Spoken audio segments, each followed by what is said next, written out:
Hi, in this video, we will learn how to calculate the gain on the reissue of forfeited shares and also the journal entry to be passed for transfer of gain on reissue of forfeited shares to capital reserve account. The gain on reissue of forfeited shares is a capital profit and has to be transferred to capital reserve account. Journal entry is forfeited shares account debit to capital reserve account. Narration: gain on reissue of shares which is transferred to capital reserve. Amount for the journal entry is the gain on the reissue of forfeited shares. The formulae for computing the gain on reissue of forfeited shares is we need to take the amount received from the defaulting shareholder on the shares which have been reissued minus the reissued discount, if any. The amount received from the defaulting shareholder on the shares reissued needs to be taken and not on the shares which have been forfeited. And as far as reissue discount is concerned, in case the shares are reissued at par or at premium, the reissue discount will be nil or zero. We'll understand this with the help of an example. Let's say, for example, 1000 shares of rupees 10 each are forfeited for the non-payment of the first call of rupees 2 and second and final call of rupees 2 per share. So we understand that the amount which is received from the defaulting shareholder is rupees 6 per share. Now we analyze two cases. The first case where all the 1000 shares are reissued at rupees 7 per share. The reissue discount is therefore rupees 3 per share. It's rupees 10 minus the reissue price of rupees 7, which is rupees 3. And the second case, only 300 shares are reissued at rupees 7 per share.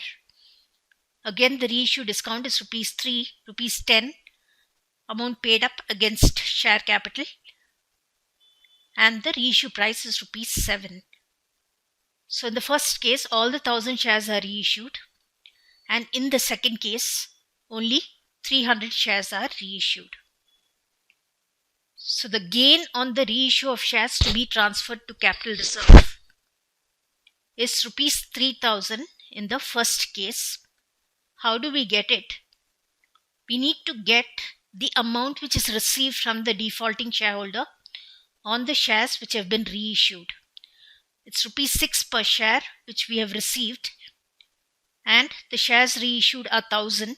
So 6000 minus the reissue discount is rupees 3 per share multiplied by 1000 shares, 3000. So 6000 rupees minus rupees 3000, we get the gain on reissue of shares as 3000 rupees. On the other hand, where only 300 shares are reissued, the gain on reissue is only rupees 900. We arrive at this by getting the amount received from the defaulting shareholder on the shares reissued, which is 1800. The shares reissued are 300 shares multiplied by rupees 6 received per share, and from this we will minus the reissued discount, which means 300 shares reissued multiplied by rupees 3, which is the reissue discount per share, comes to 900. So 1800 minus 900, we arrive at rupees 900 as the gain on reissue of shares to be transferred to capital reserve account. So we can see very clearly that the gain on the reissue of shares will differ depending on whether all the shares forfeited are reissued or it is a partial reissue. Now what happens to the balance of the forfeited shares account, which has to be added to the subscribed capital in notes to accounts on share capital? What is balance in forfeited shares account, first let's recall. It refers to the amount received from the defaulting shareholder on such shares which are forfeited but not reissued.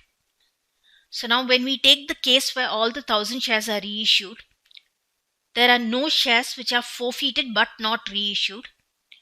Hence, the amount is nil in the first case. On the other hand, where 300 shares are only reissued, the amount received from the defaulting shareholder on shares forfeited but not reissued, the number of such shares are 700 shares, and the amount received is 700 shares multiplied by the amount received per share is rupees 6. It totals up to rupees 4,200.